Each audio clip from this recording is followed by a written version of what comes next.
pretty sure all of us know about Squid Game. In case you've been living under a rock and you don't know, Squid Game is all about a game in which average citizens participate in deadly children games for a massive cash prize. Well, it seems pretty fun and easy, but all these contestants are drowning in debt and they must survive 6 brutal games where losing means death. To make sure that these games run smoothly and efficiently, there is a hierarchy, aka the guards. In this video, we'll be talking all about these guards and what their roles are. First up, we have the salesman. This is the guy that kicks off this chain reaction. He's also known as the recruiter, and he's the one who recruits players. His job is just to approach people in heavy debt or severe financial issues and offer them a chance to join the Squid Games. The recruiter does not appear on the island where the games take place, and he cannot command workers, soldiers, or managers even if he's a higher ranking than them. The salesman is basically the slick, well-dressed dude with a killer slap game. His job? Lure desperate folks into the Squid Game with the promise of big money. How? By challenging them to a simple game of duckji. If you win, you get cash. If you lose, whack. You get slapped harder than a protagonist realizing they were the villain all along. Once you're hooked, he hands you a mysterious card and vanishes like an anime character with a tragic backstory, and boom, you're now part of a survival game where the real prize is not dying. Moral of the story, if a well-dressed stranger approaches you with a game and a smile, just run, or at least bring a helmet. Next up, we have the masked soldiers. We see these a lot during the show, and they're the ones responsible for making sure the game runs smoothly and all the participants behave. Pink guards wear the same base clothing in order to preserve anonymity. They wear a pink hooded jumpsuit, black gloves, black boots, and a permeated mask to hide their identity. The mask designs draw inspiration from ant faces with the lower portion resembling mandibles. This ant-like appearance emphasizes the soldier's role as a part of a larger collective, working together like an insect colony. These masks have one of 3 symbols which indicates their ranking. The managers are basically the middle managers of Doom. They run each game, boss around the masked soldiers and workers, and explain the rules like a creepy gym teacher.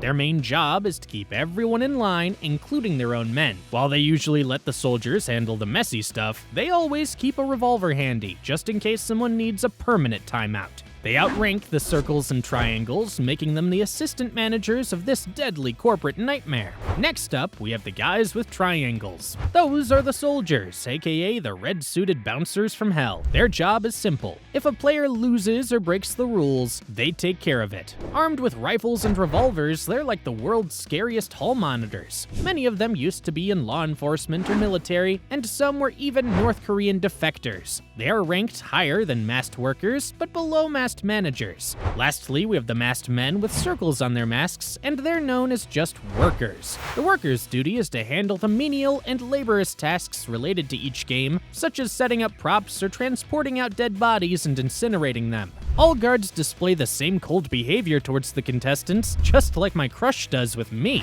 Guards are not seen to react to the deaths of contestants through their body language. They also keep standing quietly even if a player talks to them. Although they do not speak, they seem to respond to certain queries from contestants. They are the prime examples of NPCs. Next up, we have the frontman, aka Hwang In-ho. He's the person who oversees the current Squid Games. The frontman wields absolute control over all 3 classes of guards and observes the survival competition games through several monitoring screens as the games unfold. He sometimes steps in when a situation gets out of control during the games. The frontman is also seen often answering phone calls back at his quarters, communicating with the person on the other line about the ongoing competition. This is usually the host whose orders he carries out. He also ensures that the VIPs have a good time while watching the game. Since we know that Hwang In-ho is the frontman, there is actually a reason he decided to become one. When In-ho's wife developed acute liver cirrhosis during pregnancy, doctors gave her a choice: terminate the pregnancy to survive or continue and risk death. She chose to save her child, even at the cost of her life. Unable to afford a transplant, In-ho borrowed money from a criminal, which was mistaken for bribery. Despite his flawless record, his superior fired him without hesitation. Desperate,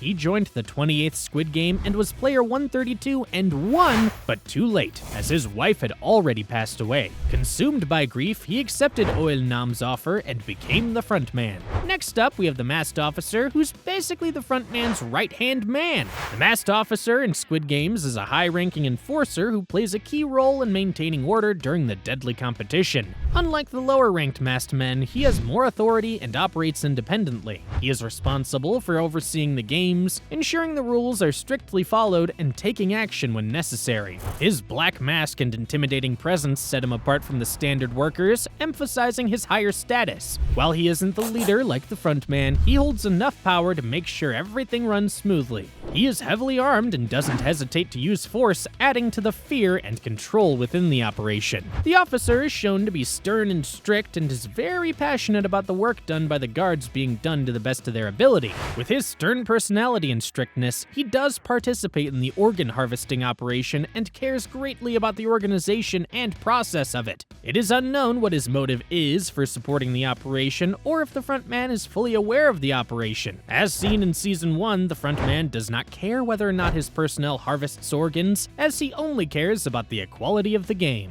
Now that we talked about the people who supervise the game, it's about time we discuss the people who fund these games, the VIPs. The VIPs are a group of some of the richest non-South Korean men who traveled from their home country. They watch over the games and bet on who can win. The VIPs are all deranged men, if it wasn't clear. While the majority of them are American, VIP 3 is from China and VIP 6 is from France. The VIPs were all originally clients of Nam and his financial firm. At some point, they got bored of their life of luxury and wealth, gathered together, and established the Squid Games as a way of entertaining themselves. The VIPs used their capital to fund the game, so Nam and his guards had everything they needed to organize Squid Games properly. They get served by masked waiters who do not carry any weapons and are basically at the bottom of the hierarchy. There are also some human statues who were stripped of their humanity and just stand there. All the VIPs wear animal-themed masks that symbolize their detachment from humanity, but unlike the masked soldiers, the VIPs wear different masks. These VIPs don't care about others and just want entertainment. For them, these games are just a way to escape from reality. Their conversations make it clear that they see the players as mere objects, placing extravagant bets on their fates without any regard for their lives. Some even find amusement in the gruesome deaths, reinforcing their complete lack of empathy. Lastly, we have the host. The host was the organizer of the games, and one of the biggest plot twists in Squid Game was the reveal that Nam was the man behind it all. Just a wealthy businessman, Nam and his fellow elites grew bored with their immense wealth and sought new entertainment. They devised the Squid Game as a brutal form of amusement where financially desperate people would risk their lives for a massive prize. Despite orchestrating such horrors, Nam chose to join the 33rd Squid Game as a player for the thrill of experiencing the competition firsthand.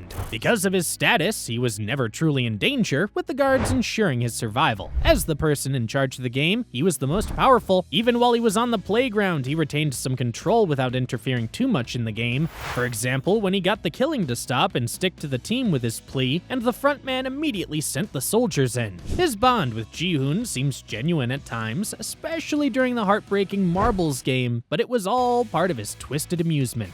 In his final moments, he challenges Ji-hoon's faith in humanity, claiming that people only help others when it benefits them. He dies shortly after, leaving behind a legacy of cruelty and manipulation, proving that his view of the world was just as cold as the games he created. That's it, folks. Let me know in the comments which character is your personal favorite in Squid Game. And in the meantime, if you want to see another cool video, you can check out this one that appears on your screen. Click on it to see it.